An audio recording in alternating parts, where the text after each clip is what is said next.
There is no issues when dividing by a radical, such as 7 divided by the square root of 3, as a calculator can find that really quickly. Now, working with these terms in an expression, we like to rationalize the denominator, because it can make the terms a lot easier to work with, and you can also see which terms are actually like terms and then combine them into a single one.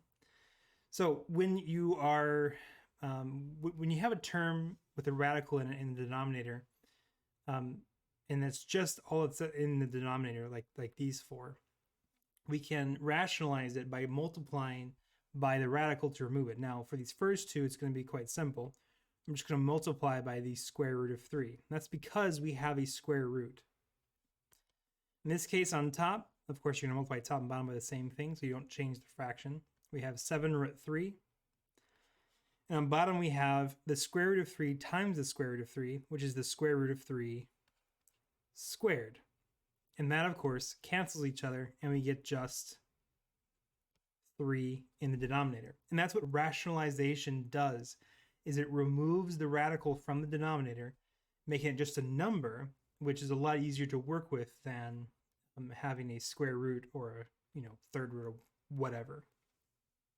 Okay, for the next one, we still only have a single term in the denominator, so I'm going to multiply by the square root of 2 on top and bottom. That's going to give me 4 root 2 over negative 3 times the square root of 2 times the square root of 2. That's the square root of 2 squared, which is just going to be 2. And now you can see I have 4 root 2 over negative 6. Of course, I can reduce this by 2 on top and bottom. And that gives me 2 root 2 over 3. And I'll move the negative in front. So once again, there's only a number in the denominator, no radicals.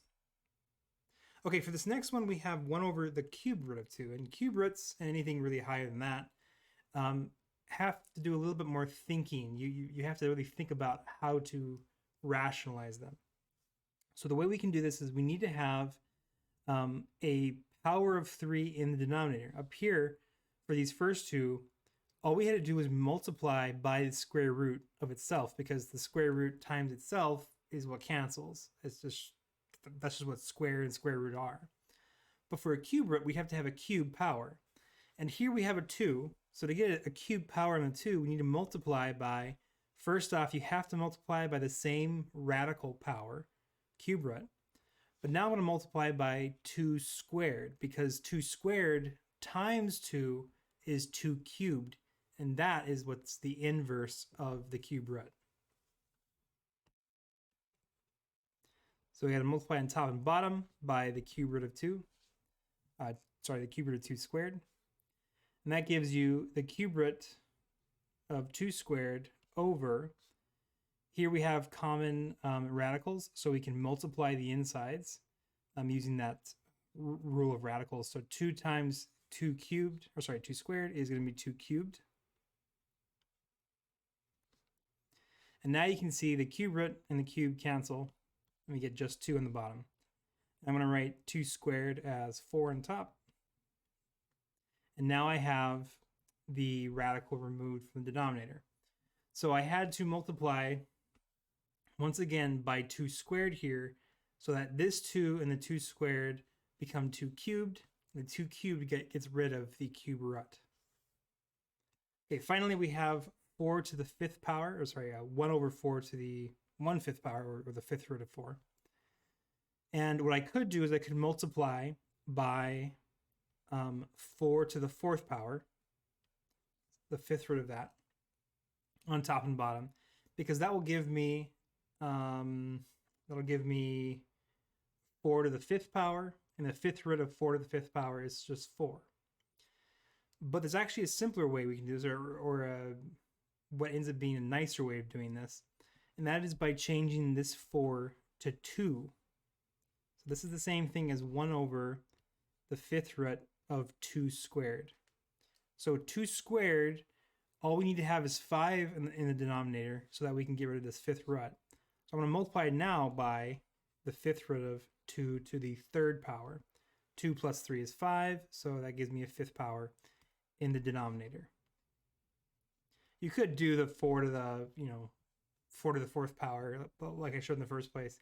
But what you're going to end up doing is you're going to do this whole process, and in the end, you're going to have to simplify it. You're going to have to reduce it, and you're going to be able to do that. So this way, you don't have to worry about that. So on top, we have 2 cubed is just 8. We have the fifth root of 8 on top. And on bottom, we have the fifth root of, well, we have 2 squared times 2 cubed. That's 2 to the fifth power.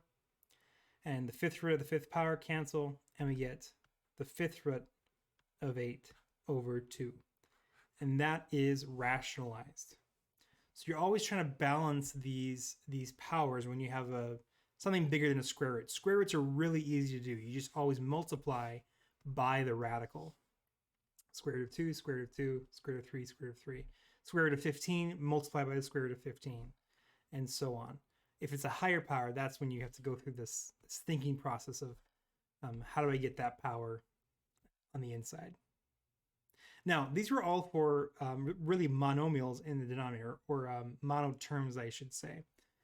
And what if we have some kind of expression that has 2 terms? And this we multiply by the conjugate, which in this case would be a minus b root c. So it's the same kind of thing for complex numbers. You always multiply by the conjugate, and really it's the same idea, because complex numbers have I in it, and I is just a square root. So this is no different than complex numbers.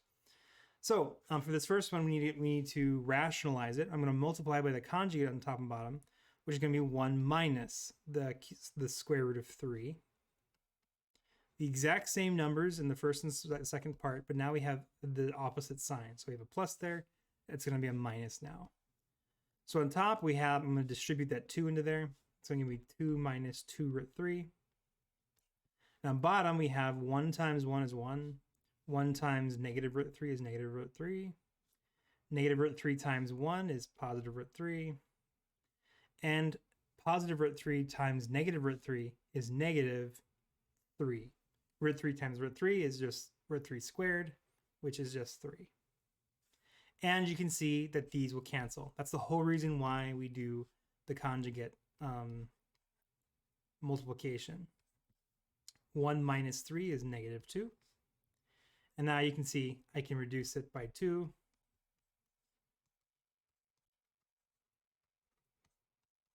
And I can divide out a negative 1 by flipping these terms, just to simplify it, into root 3 minus 1. And that, of course, is much nicer to work with than 2 over, this whole fraction, 2 over 1 plus root 3. Okay, for the next one, similar process. The radical is moved to the front. It doesn't matter, though. All you have to do is multiply by the conjugate. So it's going to be root 5 plus 4 on top and bottom. Okay, on top, I have to do distributing the 3 and the root 5. That's going to give me 3 root 5 plus 12. Distributing the root 5, we're going to get 5 plus 4 root 5. Okay, on bottom, root 5 times root 5 is 5. Root 5 times positive 4, so I did those two first. That's going to give me plus 4 root 5.